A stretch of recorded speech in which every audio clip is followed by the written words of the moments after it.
Shalom, shalom, yo soy Mari del Negro de Irure y soy estudiante de los del Camino. Y estoy nuevamente por aquí con ustedes, bien alegre porque estamos estudiando juntos lo que es la parashá de la semana. Y esta parashá se llama Tetzaveh y se habla de las vestiduras sacerdotales. Pero vamos a ver el mandamiento número 99. Esto va desde Éxodo 28, voy a leer del 1 al 4, y dice, harás llegar delante de ti a Aarón tu hermano y a tus hijos consigo de entre los hijos de Israel, para que sean mis sacerdotes, y harás vestiduras sagradas. Más adelante dice que era para consagrarle, para que sea mi sacerdote. Las vestiduras que harán son estas: el pectoral, el efod, el manto, la túnica bordada, la mitra, el cinturón. Hagan pues las vestiduras sagradas para Aarón tu hermano y para sus hijos, para que sean mis sacerdotes. O sea que ya está hablando quién va a oficiar dentro del templo, delante del Eterno. Bueno, este mandamiento y todos los mandamientos que estamos estudiando lo estamos viendo desde este libro que es el Teria Misbos. Y este mandamiento 99 dice: y harán santa vestidura para Aarón y sus hijos. La esencia es que todos los sacerdotes usen estas vestimentas especiales cuando realizan su servicio en el Beis Hamikdash, es decir, dentro del templo. No podían utilizarlas fuera de él. El Cohanín ordinario, o sea, no el sumo sacerdote, el sacerdote normal, vestía cuatro prendas: la camisa, los calzones o pantalón, el cinturón y el turbante. Estas cuatro prendas estaban hechas de lino blanco y el cinturón estaba hecho de lana y lino combinado. El Cohen Gadol, o sea, el sumo sacerdote, utilizaba las mismas vestimentas, pero tenía cuatro más adicionales que eran vestidos de oro. Es decir, el manto, la túnica, el delantal, la coraza y la placa en la cabeza. El manto se usó directamente sobre la camisa, el delantal se usaba en la parte inferior de la espalda y se ataba desde el frente, debajo de los codos. La coraza o el pectoral, ¿ok?, se llevaba en el pecho, consistía en unos engastes que contenían las 12 piedras preciosas correspondientes a las 12 tribus judías. La coraza estaba doblada, o sea, tenía un doblez, y el doblez se colocó el urín y el tumín. El urín y el tumín consistían en el nombre explícito de Hashem. Por lo tanto, el Cohen Gadol llevó este dispositivo de juicio y toma de decisiones en su corazón. Y la placa de la cabeza estaba hecha de oro puro, era como una placa de oro, suficientemente larga para rodear la frente del Cohen Gadol de oreja a oreja. Cuando alguna de las prendas, mire esto, qué interesante, cuando alguna de las prendas sagradas sacerdotales se ensuciaba, no se lavaba, sino que se rasgaba y la tela se usaba para hacer mechas en la menorá.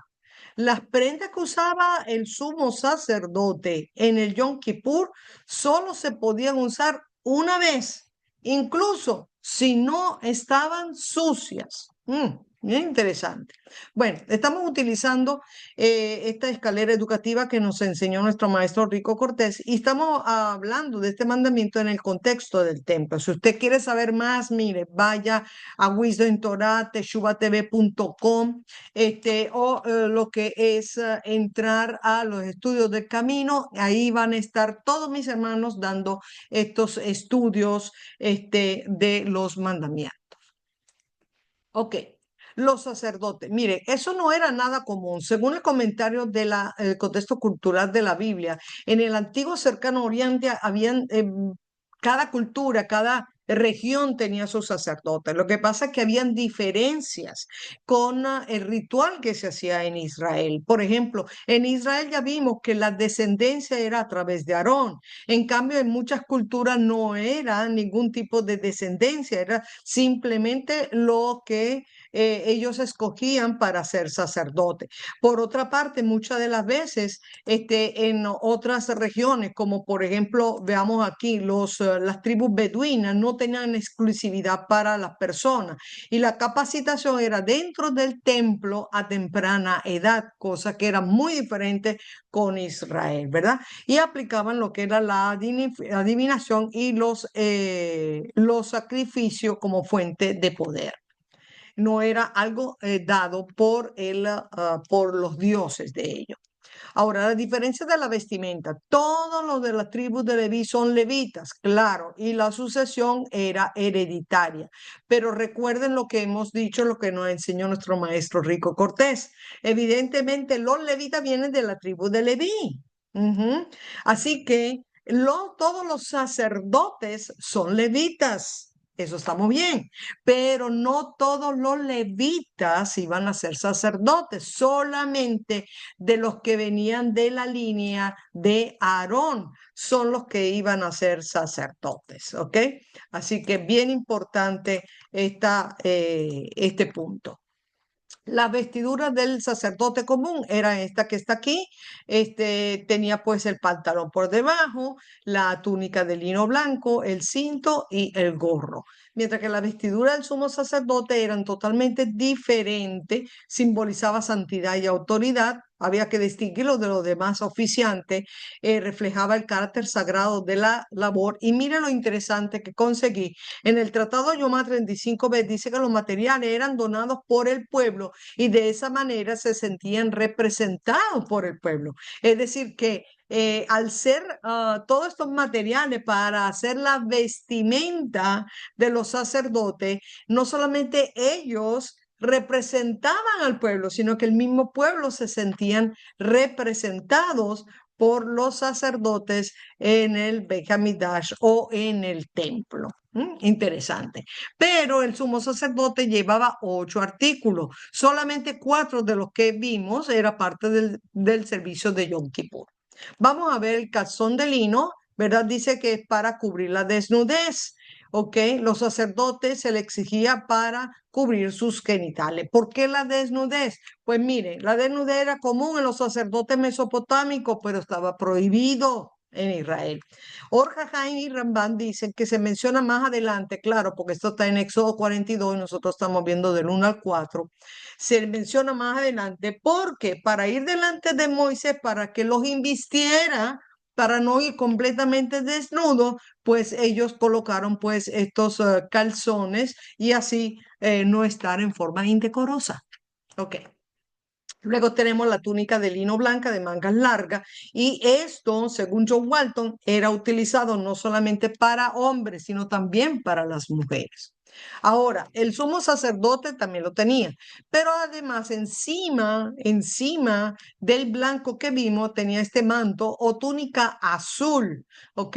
Que aquí estaba reforzado y abajo, ¿verdad? Según Sebajín, dice que tenía adornos, pero según Sebajín dice que este manto lo que espiaba era el pecado de maledicencia, es decir, de calumnia, y le recordaba al sumo sacerdote mantener el habla pura y santa. Bueno, el cuello estaba reforzado, dice, para que no se rasgara, ¿ok? Pero en la parte de abajo tenía el adorno, tenía granadas y tenía campanillas de oro. Esto no era infrecuente, inclusive estas decoraciones eran utilizadas en los rituales ugaríticos, pero las granadas representaban la fertilidad de la tierra y la campanilla de oro indicaba movimientos dentro del lugar santísimo y recordaba al sacerdote cumplir los deberes exactamente como lo indica la ley.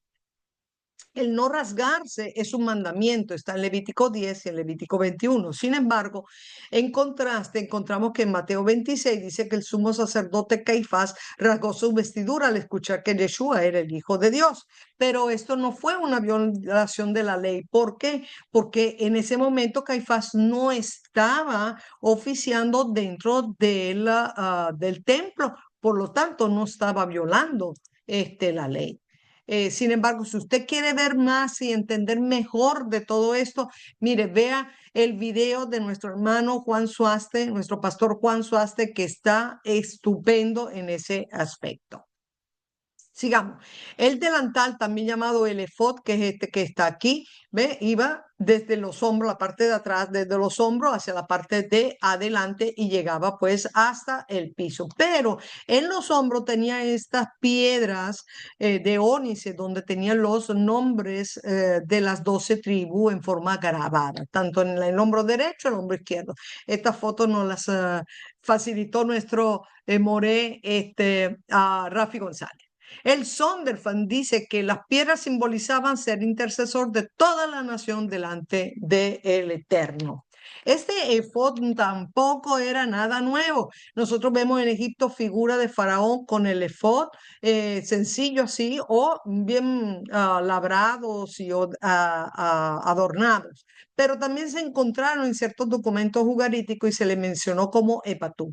Y en Mesopotamia también algunos sacerdotes lo llevaban y lo usaban inclusive para vestir los dioses paganos, como dice el comentario costural de la Biblia. Y aquí, bueno, tenemos unos efod que son de nuestra época. El cinto, el cinto también era como una faja que estaba atada por encima del efod. Y el pectoral. El pectoral es esta pieza cuadrada de 22 centímetros y era doblada hacia adentro, formando como un bolsillo. Tenía piedras preciosas, tenía las 12 piedras preciosas y encima de estas piedras estaba grabada el nombre de las 12 tribus de Israel. Interesante es que cada piedra labrada con el nombre también era común en el antiguo cercano Oriente, que un individuo en una piedra grabara su nombre y luego la usaba como un sello, pero de tipo oficial. Por lo tanto, ¿qué hace esto? Nos indica que el sumo sacerdote, al portar estas piedras con los nombres grabados, lo hacía un representante legal del pueblo. ¡Wow! Eso lo dice el libro de John Walton. Aquí puede ver pues algunas piedras y los nombres en hebreo labrado. También nos los dio el Moré Rafi González. El Urín y el Tumín. Bueno, el pectoral, como estaba doblado, dice que era para colocar los Urín y los Tumín. Los Urín está en plural y los Tumín también, por lo menos en el Humash. Dice el Humash, que esto es lo que le quiero presentar y leer, porque no se menciona dentro de la Biblia la fabricación y tampoco la descripción, que es lo que exactamente cómo era.